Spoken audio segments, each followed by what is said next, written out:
Welcome to Energized, a podcast brought to you by GZERO Media's Blue Circle Studio and presented by Enbridges. I'm JJ Ramberg. Indigenous people are not against energy projects. We're not against projects at all. We're pro-smart projects, and that means doing projects that are compatible with Indigenous values, which increasingly are the general Canadian population's values. Clean energy, clean water, clean environment, clean economics. It's impossible to talk about energy transition without touching on the important role Indigenous peoples play in North America's energy future. Historically, infrastructure like pipelines have been built on Indigenous lands without the input or the permission of the people living there, and that has to change. While we still have a long way to go towards reconciliation, we've taken some steps in the right direction.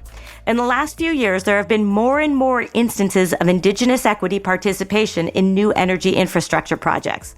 That means that energy companies are working with the communities that own the land to make decisions about what happens on it. And when a project is successful, those communities get the financial compensation they deserve. In 2022, Enbridges sold a minority stake in 7 pipelines in northern Alberta, Canada, to a group of 23 Indigenous communities for more than $1 billion. That group is called Athabasca Indigenous Investments, and it was represented by Justin Bork. Later on in the show, we'll be chatting with Justin, as well as Mark Pudlasley from the First Nations Major Project Coalition. But before speaking with them, I wanted to hear from Enbridge CEO Greg Ebel about why he believes Indigenous partnership is part of the future of his business.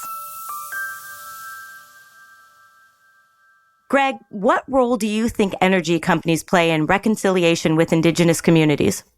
Generally, it doesn't matter whether it's pipelines or renewables, there's long linear elements, whether it's wires or the pipes themselves, crossing territories that are directly or indirectly, depending on the jurisdiction, owned, operated, and historically parts of Indigenous lands. Giving them an opportunity to actually invest in those projects and creating government programs that allow them to do that, that gets to building communities, creating job opportunities, separate companies that are Indigenous owned, and a better understanding by folks like ourselves in the energy business, what's the best way to build something in a community that, has a better understanding of the land that we plan to use and the resources that we'd like to use so that there are win-win-win solutions. We've been able to do that. So there's lots of great examples of various groups opposing oil pipelines. They're out there, the Code Access or things like that. Right, wrong, or indifferent, those are out there. In Canada, we came together with a number of Indigenous nations to sell a proportion of our pipelines to them so that they own a piece of those pipelines. That creates a very different environment for those communities. They are now creating generational wealth and opportunity. They're getting participation in economic development. Participation in economic development leads to generations of wealth creation and opportunity. Indigenous people often talk about 7 generations of every decision made has to be considered in a 7-generation concept.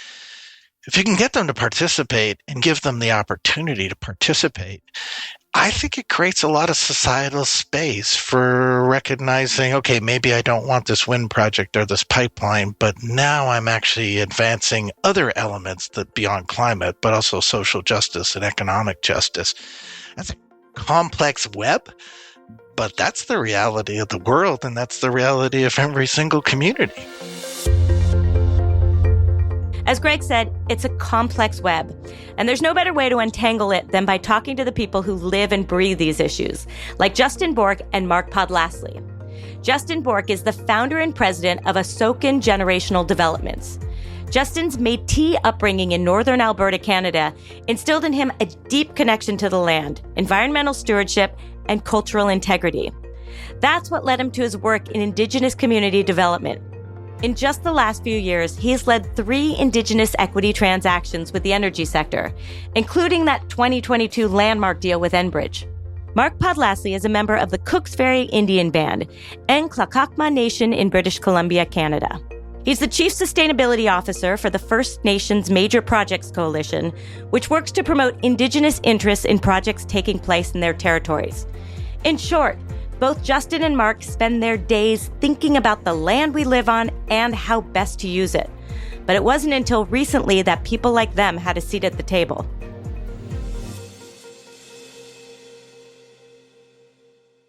Mark, let's start with you. For our American listeners and some listeners around the world who are less familiar with the subject, can we start by just talking about the relationship, the traditional relationship between Indigenous peoples and the energy sector? What's it been like historically? Well, historically, Indigenous people in Canada have been seen as wards of the state. We were considered necessary of care by the government, and we were not included in economic decisions. We were to be cleared off the land, pushed into reserves or reservations in the United States, and left to our own devices. There was never an attempt to include Indigenous people in the economic development of the country. And so when you look at the energy sector in particular, what was the relationship? Well, the energy sector is land-based. It requires access to land. So clearing the land of Indigenous people and having us on our reserves or reservations was the first step towards developing the energy resources. So nations were not included in that. If there was energy resources on tribal lands or reserves, then it would have been administered by the federal government. It was not something that the Indigenous people were encouraged to develop on our own as industries driving our own economies. Justin, do you have anything to add about the relationship? Yeah, I think Mark framed it really well. It's been challenging, to say the least, between government and Indigenous groups, but also from industry and Indigenous groups, just because of the construct of how things are developed historically and how they've changed. We have been viewed historically as barriers to development and risk to progression. And treated as such. And so, but recent years, we've begun to see more value in building relationships with Indigenous groups, and even as far as to have Indigenous-owned companies that are holding major contracts with some of these developments and supporting the construction of a lot of these new developments. So I would say that we're on a bit of a continuum of evolution in that engagement, but definitely historically, it's been very challenging, to say the least. What's changed? What's changed is that what's happened over time is there have been court decisions in Canada that have pushed the agenda forward that Indigenous rights do exist. They have not been completely extinguished across the country. So what's happened now is that we have seen a number of court cases. Eventually, there was the Canadian Constitution, which has a clause in there in Section 35 guaranteeing the recognition of those rights, or at least that they still exist. And then that's evolved through a number of court decisions, policy changes, adoption of the United Nations Declaration of the Rights of Indigenous People, where now we are to not only be consulted, and in some cases, our consent is required for developments in certain situations on the land base. So depending where you are in the country and the province and the nation, those rights now have to be accommodated in developments, energy or transportation or anything using the land. Do you think it is just that the laws have changed, or the sentiment around this has changed as well? The sentiment has changed. But when you ask the question, what has changed? It was first those court decisions, realizing that these rights do exist and they have to be accommodated in these projects moving forward. You are starting to see now investors, consumers, people who are at the other end of the energy supply chain starting to ask questions. Where did this energy come from? How was it developed? Has it been done in a way that is compatible with their vision of what is right and correct? So yes, there's a change, first legal and then business and now consumers. Can you be a little bit more specific about what has changed legally and what changed in the world that allowed those laws to change? Legally in this country, Indigenous people have never seen the treaties or their engagement with the Canadian government as a done deal. It was an evolutionary relationship. That's what the treaties were founded on. And in cases of where there are areas where there are no treaties, it was always seen as a place where Indigenous people wanted to be part of the new economy.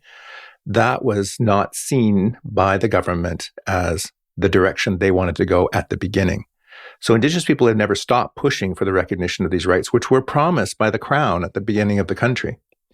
What changed over time is that courts have agreed with Indigenous people based on law, not just a good thing to do for Indigenous people, but it's in the law. One aspect of Canada is that in 1763, the Royal Proclamation was put into place, and it acknowledged Indigenous people as nations in this country. That is the basis of this everything that's happened since then has been refining and defining of how Indigenous people relate to Canada. That change has happened over a long period of time. Justin, how have the laws then changed people's sentiment? Well, I think everything starts with what the requirement to do is, and the laws define that, especially when it comes to energy development. The laws and the regulatory regime that we're in now once was very one-sided, and now as the laws have changed, it really, as Mark had pointed out, it acknowledges the Aboriginal and Indigenous rights of those peoples, and the requirement for things like duty to consult and to make sure that engagements with the Indigenous peoples are being held as development progresses. I know from some of the experiences when I was an Indigenous leader, there was very limited to what we can say and do in those engagements, and it was basically going ahead regardless, but they were there out of courtesy to have a conversation, to a more meaningful relationship building into that engagement where you're actually talking about the project. There's feedback both ways. There's objections to certain points, and they have to accommodate and or mitigate those risks that you're identifying. And then now kind of where we're at today, where a lot of this is growing towards ownership and participation in that development. So I think it's important that as the laws define, that has that initial starting point of conversation. And then from there, it has the ability to grow. Let's talk about this idea of equity participation that you brought up. Both of you have done a lot of work on Indigenous equity participation, which is when Indigenous communities are able to take partial ownership of a project that's happening on their land. Talk to us how this equity participation fits into the energy transition. And I'll start with you, Mark. Well, the energy transition requires access to lands that are either claimed by Indigenous people or part of our traditional territories, lands to which we still have rights. So from an Indigenous perspective, the energy transition is an opportunity to have input in how those projects will be built, developed, operated, and eventually decommissioned. So what you're seeing now is Indigenous people are saying, no, we want to be part of the benefits of this project. We'll have a say in how it's built. But the revenue stream, the employment, the contracting that'll go on, that is the core of that focus now of Indigenous people wanting to take a piece of those projects. And I want to point out, these are not Indigenous people asking for grants. These are Indigenous people who want the option to make the investments, to raise capital and bring that to the project to be full partners. That's what's changed. So from an industry point of view in the energy transition, if you're looking to do everything from extracting either petroleum, transporting that across lands, or if you're looking to build wind farms or solar farms or geothermal, you're going to require access to the land. You're going to have access to the transportation corridors. You're also going to need the ability to raise capital on the markets. And if you have mitigated the risk of Indigenous people blocking that project by having them included as a partner, and equity is the purest form of partnership you can have, then it's a win for everyone. How is this working? I know we have specific examples of where it's working, but big picture, how is it working? Because obviously this is the right thing to do, without question. But it may slow things down, right? Because now you have another entity to negotiate with. You just have another partner who you have to talk to now. Well, think about this. If you're a proponent doing an energy project, very rarely are you funding that 100% by yourself. You have to go speak to investors. You have to speak to regulators. You have to speak to offtake agreements. You have many things in there. By speaking to the Indigenous party, who have a right to the land and a constitutional avenue to slow your project down for decades, you're improving the outlook for not just your project, but your investors, your customers, your offtake agreements. It's not a question of slowing things down. It will speed things up. I should point out now, too, is that these discussions around equity and Indigenous people participating in these projects are coming online about one a month now. You're seeing large deals being struck between Indigenous parties and industry. The greatest challenge Indigenous people have in these projects is finding competitively priced capital to invest. It's not a question of stopping the projects anymore.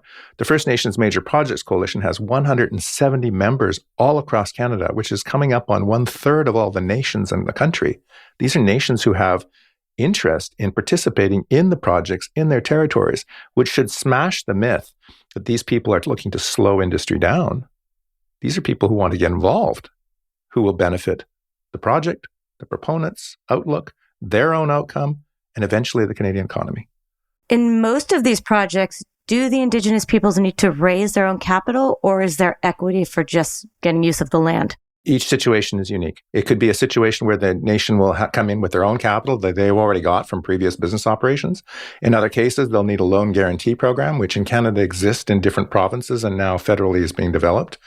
In other cases, it could be that. What is the risk mitigation that is coming to the table with the Indigenous party? What is that worth? And it's not a question of just Indigenous people. It's a question of risk mitigation. That's what business does. It mitigates risk for a return. So what's that worth? It's different in every case. Well, let's go to a particular case. And Justin, I'm going to come to you here. In 2022, Enbridge made a deal to sell minority stake in 7 pipelines to the Athabasca Indigenous Investments, the organization of which you, Justin, are the president. So talk to us about the deal. First of all, explain what Athabasca Indigenous Investments is, how it came to be, and what the deal looks like. Yeah, for sure. So Athabasca Indigenous Investments was a landmark partnership in this equity space between 23 Indigenous communities, both First Nations and Métis communities throughout northeastern Alberta, where they acquired 11.5% interest in Enbridge's trunkline assets, which was about a $1.2 billion acquisition. And included 7 major pipelines throughout the oil sands region. And for me, the significance of it, for the first time in history, communities that have been impacted by the development, both of the oil sands and of these pipelines, have a mechanism and an ability to economically benefit from those resources that have been extracted from their collective traditional territory for generations. The deal itself is a product of this relationship evolution that I spoke about earlier. I would say Enbridge is always, first to admit that they haven't gotten things right all of the time, and they've learned and grown from their mistakes. So for us, I think the next logical place to seek that partnership, or at least from Enbridge's perspective, was in the oil sands region. And that led to the invitation of the 23 groups that participated in acquiring that equity into those assets. How hard was it to build the trust between all the entities? I would say it's still an ever-going engagement on trust building. When we all came together at the very onset of this opportunity, I'd be lying to you if I thought that all 23 communities would have participated and went ahead with this opportunity. The very first meeting between all of the groups was very challenging, I would say. A lot of very blunt conversation around why, what's the ulterior motive. Lack of trust, I think would be right off the onset as to this is all new for everybody.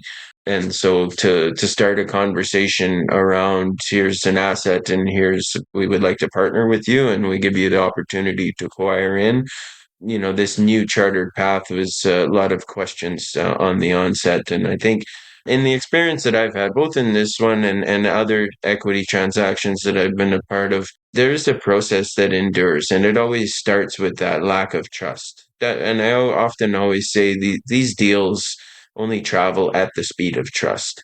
And so as you're working through the details, making sure that there is the right engagement, discussion, enough space to negotiate and to understand the complexities of these transactions is critical, not only so that the Indigenous groups understand that what it means to be an equity owner in this, but also so that you can see and feel and build that trust through the process. And in every deal I've been a part of, there comes a tipping point where that confrontational type engagement starts to grow and that trust starts to build and it kind of gains support and then you kind of find this sweet spot in that transaction where all of a sudden you gain alignment between the parties and it's less confrontational and it's more two parties really striving for a successful outcome. And I think it's really critical in building trust both on the front end and throughout these deals.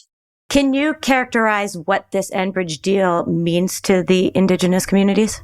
I mean, aside from the economic benefits from that, because yes, as an equity owner, there's economic benefit.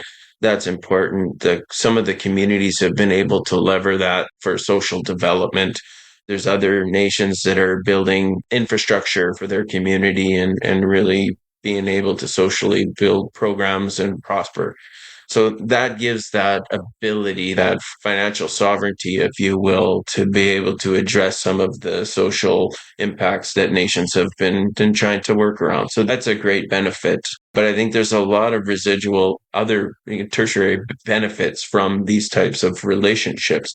There's also the relationship and the benefit from the corporate side of things of having an Indigenous partner and understanding a little bit more of the Indigenous ways of knowing and building this kind of woven future together where you can appreciate both sides. You're learning from each other and you're growing together. And where this is moving is to a sustainable development. That's what Indigenous groups really want. They're not anti-development. They want sustainable, responsible development to take place. And so now you have this convergent of aligned values between Indigenous groups and how businesses are now trying to operate in a more sustainable way. And so when you have that alignment, you've got a basis to start these partnerships off on. And I think, because Indigenous groups have been excluded historically from the development, as we need to improve how we move forward, inclusion, and that bringing that Indigenous ways of knowing to the development table going forward is critical to the success of how we transition. When you speak to members of Indigenous communities, not the ones making the deals, but just the average person, what is the sentiment now when it comes to energy companies in the energy sector? I'd say that it's a varying perception, and it depends regionally. It depends on a lot of things. If you have a discussion with a member that's in my area here in the oil sands up in Fort McMurray, where development's been happening for 50 plus years, a lot of us work, play, and thrive in the industry that's around us. And there's been a big focus over those years to make sure that Indigenous businesses have opportunity and access to contracts and development happens. So you speak to them here and their livelihood is built around, participating in this space. You go to another region where maybe there's a relatively new development area and that relationship doesn't have 50 plus years of built evolution to it. That perception is going to be dynamically challenging. And you go to an area, that is really hyper-focused on protecting the environment and view some of these developments that aren't in their region as damaging to the environment. So, I think there is no one answer to your question on that. There is a varying range of perspectives on the industry and with the members where they see the future and what those relationships look like. And we need to respect that. And we need to be able to navigate those conversations and share facts with them and allow them the space to come to their own determinations at the same time. Mark, I imagine it takes a lot of humility on both sides to come to the table. Two entities that may think that they have been doing it right in the past, or even perhaps know that they have been doing something wrong, but feel pretty strongly that they have good ideas going forward. And so how do you get people to come to the table with that kind of humility? From an Indigenous perspective, it's the relationship first. A lot of times companies have come, if they've come to our nations and just told us what they're going to do. And how would you feel if somebody came into your home and just told you what they were going to do? It's the relationship. And that means spending time, getting to know each other. It's not efficient at times to some businesses to do that, where they're going to have to come and go fishing. They're going to have to sit down, share a meal. It's about knowing who your partner is intimately, not just a question of a commercial decision that's imposed. It does take time. And that's the way the successful partnerships have happened. In the past, and some companies still do it now, they will simply send in a legal document explaining what's going to happen. And you can imagine if that happened to you in your home in downtown Toronto or Detroit or New York, how you would feel. So from an Indigenous perspective, you've got to get to know both parties. Takes time and takes respect. Respect is the key to any of these relationships. The relationships we were just talking about with Enbridges is because there was a respect that was built on both sides for both parties. Without that, nothing will happen.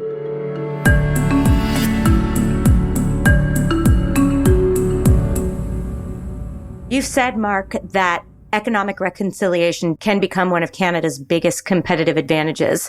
Talk to me about what you mean by that. Well, right now, with the energy transition, Canada is going to require $2 trillion of investment in order to make the shift. For the continent, it's $6 trillion. And all of the natural resources, all of the transportation corridors, those are all going to cost Indigenous lands in some aspect.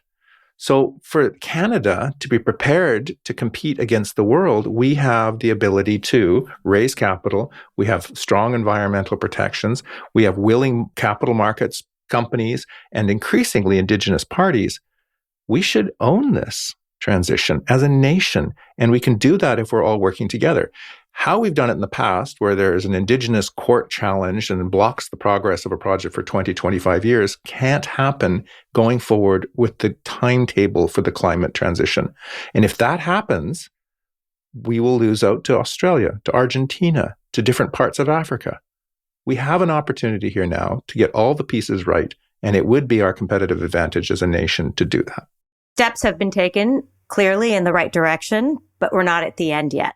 So what more do you think needs to happen? I'll start with you, Justin. I'm going to go back to this term of economic reconciliation. To your point, steps are taken. We're going in the right direction. I don't think, as much as we use economic reconciliation as a term that kind of defines how we're behaving differently this day and age, it shouldn't give us this perception that there's a final destination. Economic reconciliation at that is a desire to strive to make up for the Indigenous groups being excluded from society's progress for generations. But the reality of it is the term is a vehicle that get us on the right path, but it's definitely not a final destination in any means. You know, we can continue to evolve as we move forward and adjust every deal, every relationship, every partnership. Kind of, we take more learnings from that and we improve by that. For me, it's really around Indigenous inclusion, is really providing that environment for Indigenous groups to thrive, for businesses to thrive.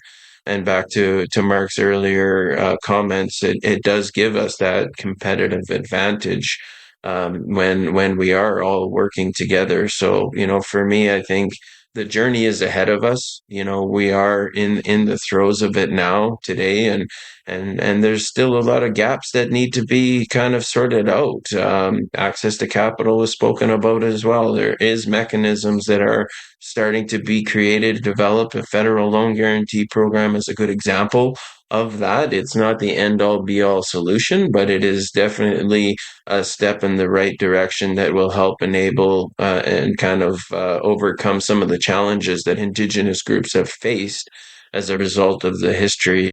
Energy is required for Indigenous lives as it is for every other Canadian. We rely on it the same way as anyone else. We want to see projects that are done in a way that protects the land. The land is where all the energy will come from. It doesn't matter what kind of energy. If it's wind, solar, geothermal, petroleum, it will come from the land on which we depend, not just for our rights, but in many cases, a lot of our nations still hunt, fish, trap.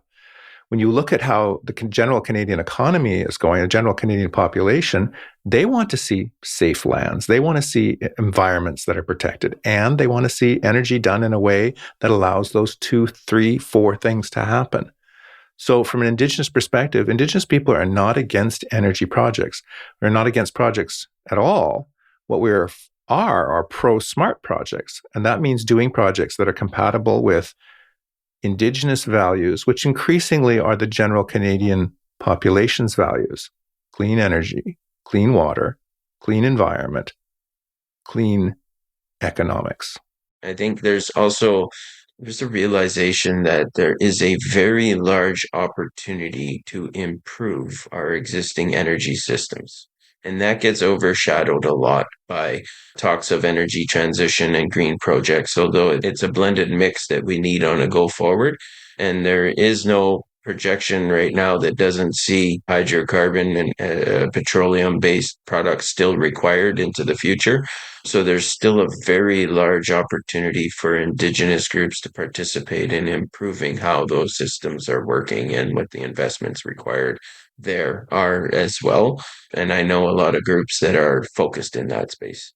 Mark, are you optimistic when you look at the future of Indigenous equity partnerships? How do you feel? Oh, I'm incredibly optimistic. You're starting to see deals now like this Enbridge deal, but you're also seeing deals in other parts of the energy sector where Indigenous people are becoming full partners, equity partners. And again, that is Indigenous people investing and buying into the projects to ensure that they're not only sustainable, but built on time. You're starting to see that now spread to other places. As Indigenous people start to raise capital, you're going to eventually start to see Indigenous investment pools, which is happening now. But that's also going to be a vital part of Canada's economy. So yes, I'm very encouraged. I think in terms of equity participation is just beginning to scratch the surface. We do have probably, a number of case studies that you could look at that have seen success. And I know in the work that I do for SOCAN generational developments and working with a lot of the corporates around how to build these partnerships, they're all thinking about it in some way. So there is going to be a continual wave of more and more inclusion opportunities for Indigenous communities. And I think this is going to be the new norm. So I think it's only gaining momentum, and I expect it to continue to grow. Equity positions continue to grow and evolve. And I truly believe that we're at the beginning. We're just finally starting to learn from yesterday's history, and we've begun to rewrite tomorrow's history today. And I think only time's going to tell if the 7 generations from now really look back and appreciate, the trail that we're blazing today. And I think that it's an exciting time to be part of. And I really look forward to continuing to navigate the space. That was Justin Bork of Athabasca Indigenous Investments and SOCAN Generational Developments, along with Mark Podlasley from the First Nations Major Projects Coalition. Earlier, you heard from Greg Ebel, the CEO of Enbridge. Thanks so much for joining us today on Energized. I'm JJ Ramberg. To hear more episodes from this series, subscribe to Energized, the Future of Energy, wherever you get your podcasts, or visit gzeromedia.com/energized. Energized, the Future of Energy, is produced by GZERO's Blue Circle Studios for Enbridge. To learn more about partnership opportunities with GZERO, head to gzeromedia.com/advertise.